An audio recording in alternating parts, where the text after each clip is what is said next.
Well, the Jeep motor sold, and I gotta have this thing out by Wednesday. Time to rock and roll. Step one is remove the drive lines. The drive lines are 8mm bolts.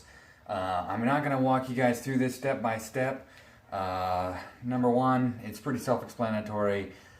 Take the motor out. But I'll try to, speak about different things the best that I can throughout the process.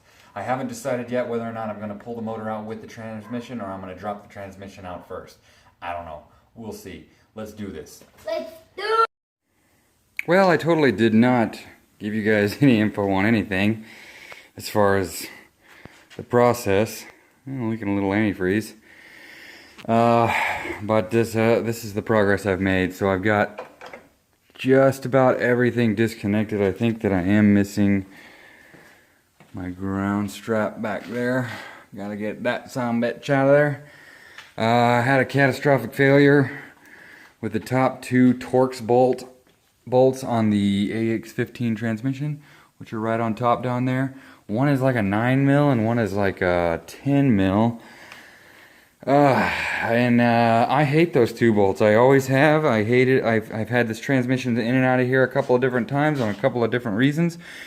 And those two top bolts are just a bitch. So I'm gonna go ahead and pull the whole tranny transfer case engine all together instead of I was gonna yank the transmission and then pull the rest, but oh well. So that's kind of where I'm at right now. I'm about to bust those motor mounts off. But before I do that, gotta remember to get my ground strap off, and I'm gonna go ahead and throw some chain on and rope on this. I always use a tow rope, but that's just because it's always been handy and it's always worked. I wish I had one of those load leveling things, but I don't. So we're gonna do this redneck style, guys. All right, I'm gonna load it. I'm gonna get it all set up, and then I'll show you what I'm doing here. Just in case you are wondering, oh, I gotta disconnect my exhaust too. Okay, so those two things. It's almost 11 o'clock at night. Today is Labor Day and tomorrow is Tuesday, and I do have work.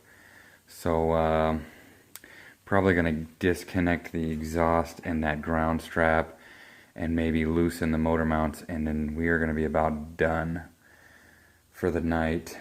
Of course, I made a huge mess with antifreeze. I don't know how you can't. I don't know how there's a way that you can't make a huge mess for a DIY guy with no lift or anything like that. I think it's just fucking impossible. Sorry for my rude language, but it's irritating. Antifreeze always pisses me off. It's either the hoses or the mess that pisses me off. And luckily, I got one of these tools, which I've showed you in other videos. So that made the hoses non-problematic. However, the mess was seriously annoying. Okay guys, I'm gonna get back to work. Well, I've given up for tonight. I've disconnected everything. Of course I broke something, I always do. I broke the distributor, so he'll have to get a new distributor cap. I cannot get it. I got the bolts off the motor mounts, but that one is stuck. And this one is wide open, baby. So, I'll have to fucking come out here and fuck with it tomorrow. Sorry, bad language. Excuse me. I'll have to come out here and mess with it tomorrow. That's just all I can do. So, guys, thanks a ton for watching, and